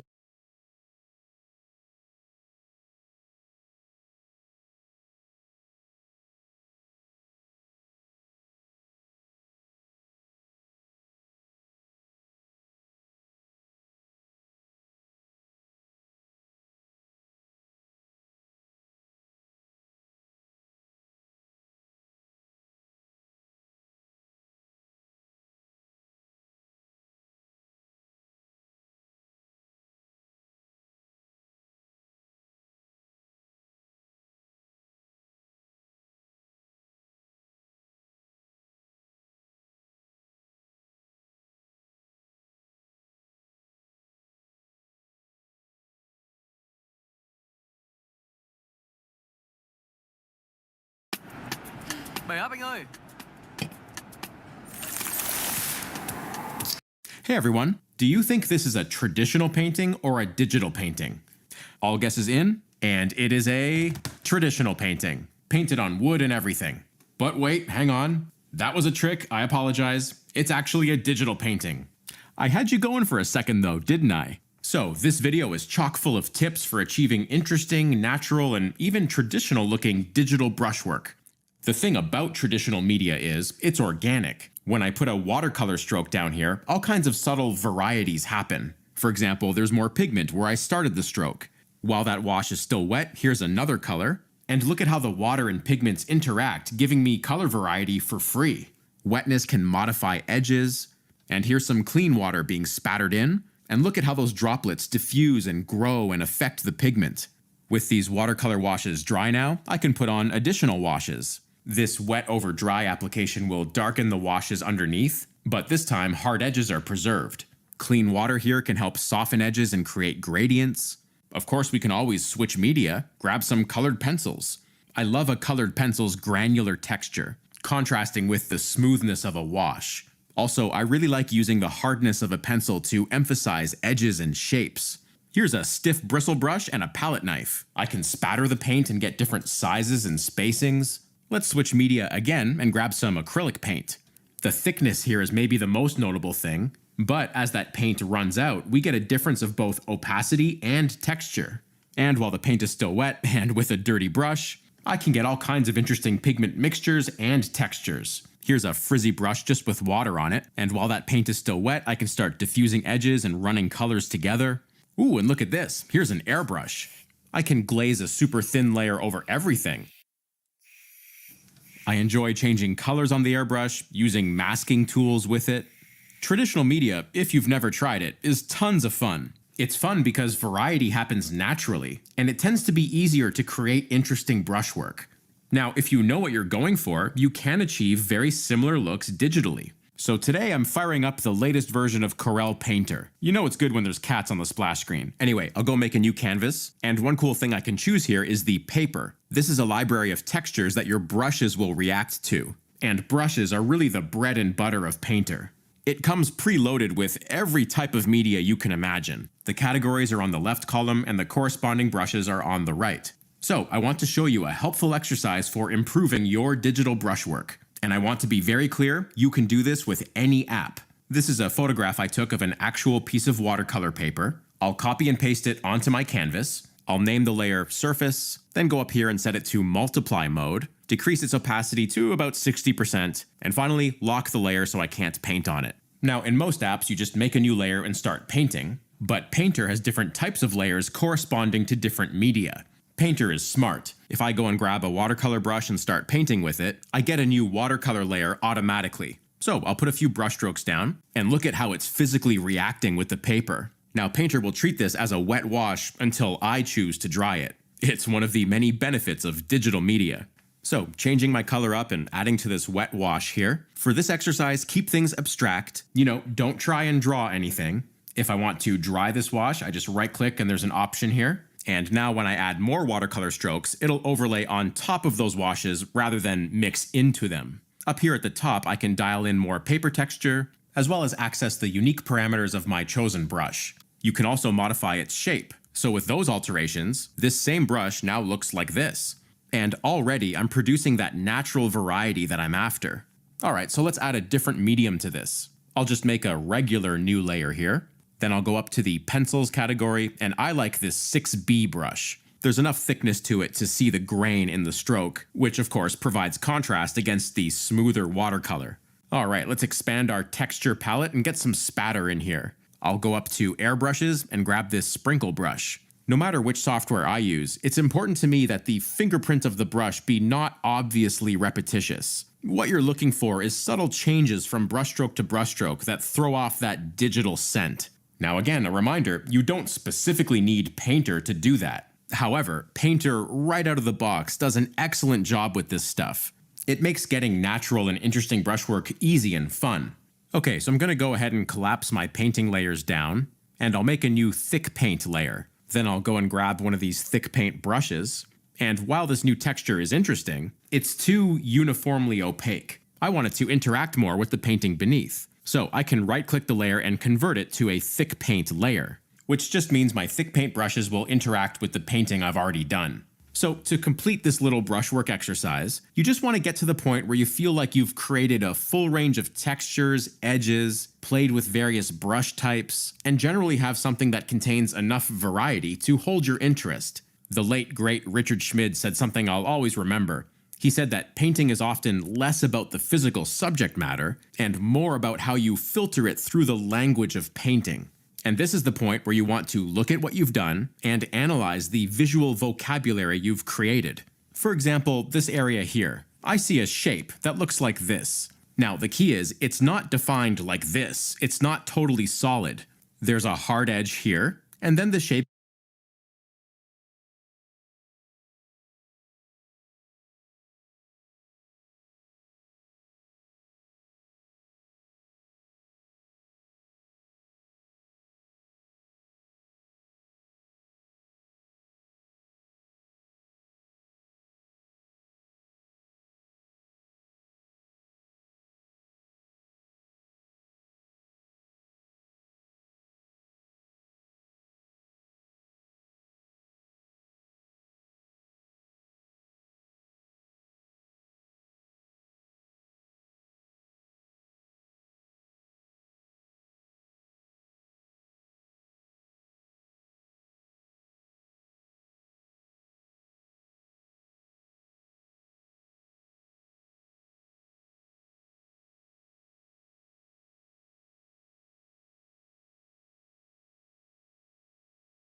All right, team, we're transitioning to FLAC, but tasks are still going to be on Bullfrog. Did nobody see my poppycock post? Here.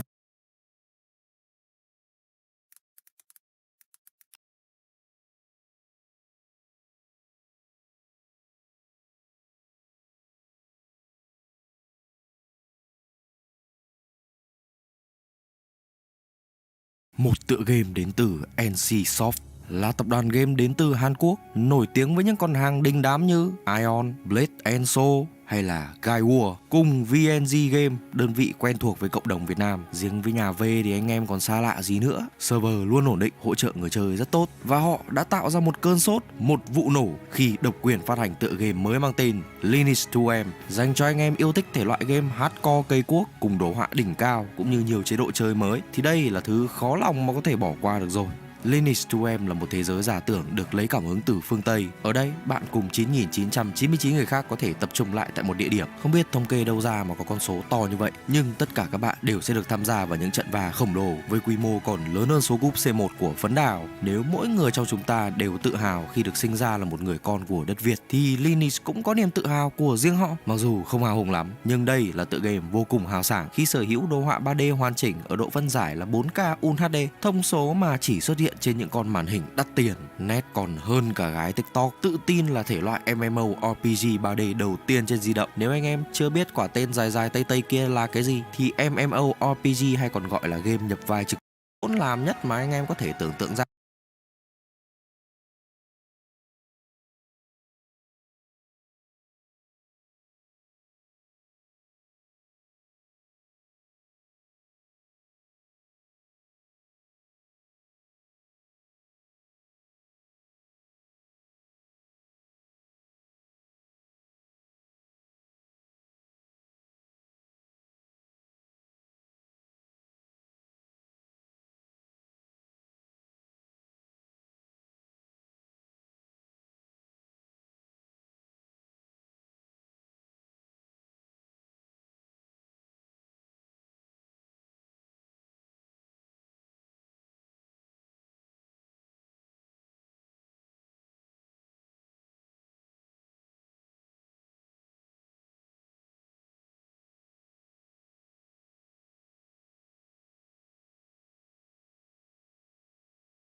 Everyone, do you think this is a traditional painting or a digital painting? All guesses in, and it is a traditional painting, painted on wood and everything. But wait, hang on. That was a trick, I apologize. It's actually a digital painting. I had you going for a second though, didn't I? So this video is chock full of tips for achieving interesting, natural, and even traditional looking digital brushwork. The thing about traditional media is, it's organic. When I put a watercolor stroke down here, all kinds of subtle varieties happen. For example, there's more pigment where I started the stroke. While that wash is still wet, here's another color. And look at how the water and pigments interact, giving me color variety for free. Wetness can modify edges. And here's some clean water being spattered in. And look at how those droplets diffuse and grow and affect the pigment. With these watercolor washes dry now, I can put on additional washes. This wet over dry application will darken the washes underneath, but this time hard edges are preserved. Clean water here can help soften edges and create gradients. Of course, we can always switch media, grab some colored pencils. I love a colored pencil's granular texture, contrasting with the smoothness of a wash. Also, I really like using the hardness of a pencil to emphasize edges and shapes.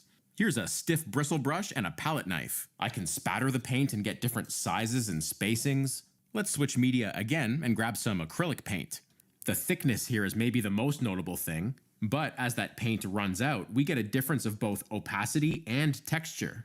And while the paint is still wet and with a dirty brush, I can get all kinds of interesting pigment mixtures and textures. Here's a frizzy brush just with water on it, and while that paint is still wet, I can start diffusing edges and running colors together. Ooh, and look at this. Here's an airbrush. I can glaze a super thin layer over everything. I enjoy